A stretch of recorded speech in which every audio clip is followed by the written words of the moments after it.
This section is on the Banzhaf power index. So this power index is used to determine the probability of changing the outcome of a vote when power is not equally divided. So all we're looking to do in this chapter is determine who has the most power within this system.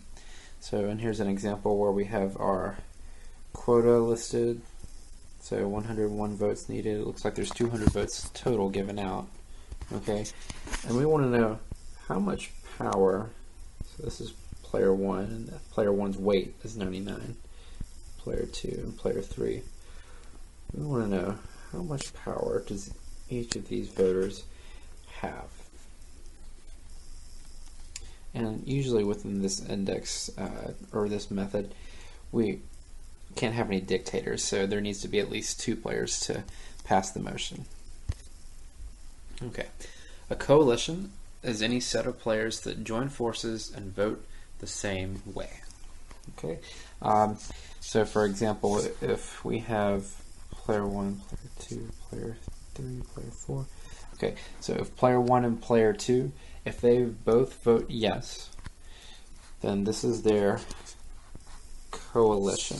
Okay, and we're going to put that in curly brackets like so, and just separate them with a comma. So player 1 and player 2, their total weight is taken from their individual weights added together. So the weight of player, well, these are switched around actually, not a big deal.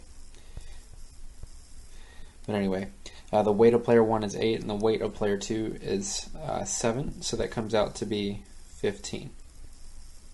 So together, as a coalition voting the same way, they could actually get this motion to pass because all we need is 10. 10 is our quota in this problem. To determine the number of coalitions, so a coalition that passes the motion or not, we just want to know the total number of coalitions. It's just going to be 2 raised to the n power, subtract 1. So for this example, we have 4 candidates. That's what n represents, the number of candidates. So, not candidates, players, sorry. And so we're going to do 2 raised to the 4th power, subtract 1, and that should come out to be 15. So we have 15 total coalitions possible, all the different ways that people could vote together in this system. A grand coalition is a coalition consisting of all players. Okay, so if there's ever the case where all players vote the exact same way, so for instance they all say yes, that'll be our grand coalition. So all 3 of these players cast their vote for yes. This is what our coalition looks like.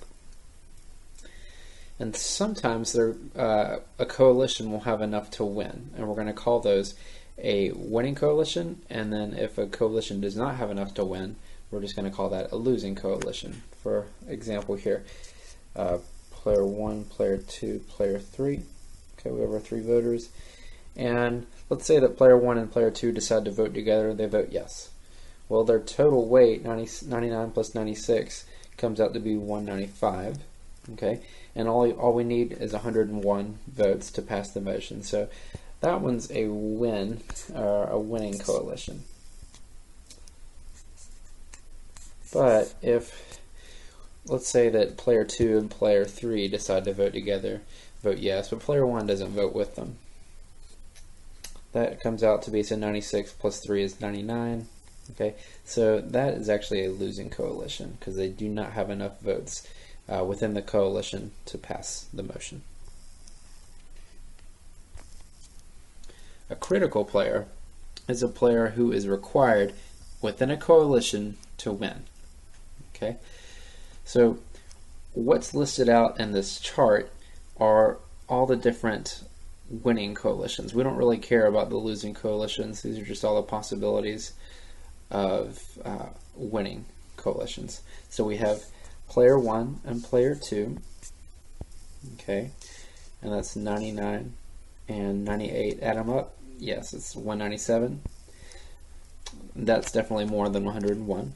Okay. We have player 1 and player 3 voting together. So 99 and plus 3. Just slightly over 101. So that works. So 102.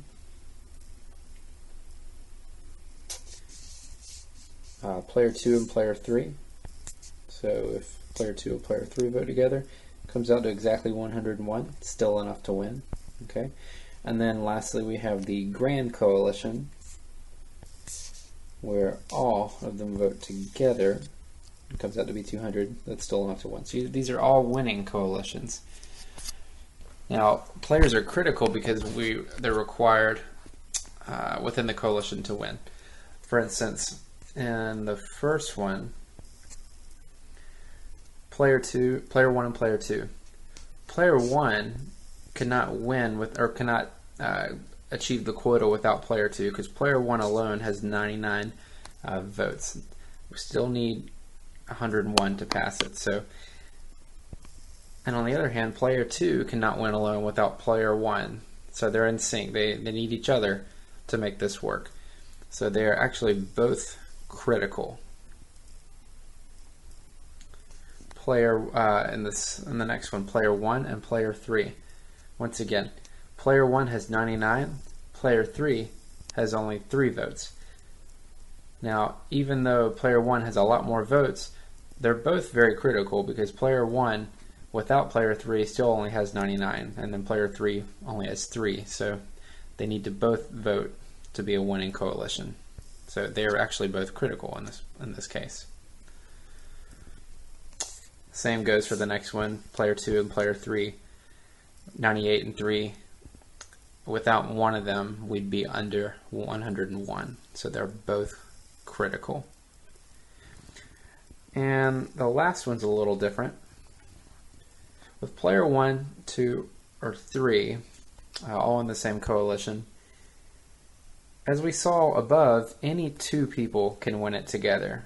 So if we were to take out, for instance, if we were to take out player 1, okay, well, player 2 and 3 could still win it together. We've already shown that. Or if we were to take out player 2 and use player 1 and player 3, well, those 2 could win it together. Or if we were to take out player 3 and use only player 1 and player 2, they could still pass the motion themselves. Okay, so there's no one here who has veto power there's no one that we can do without.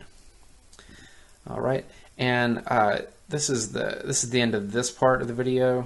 Go on to the next one, and we'll get more into detail on the actual distribution calculation.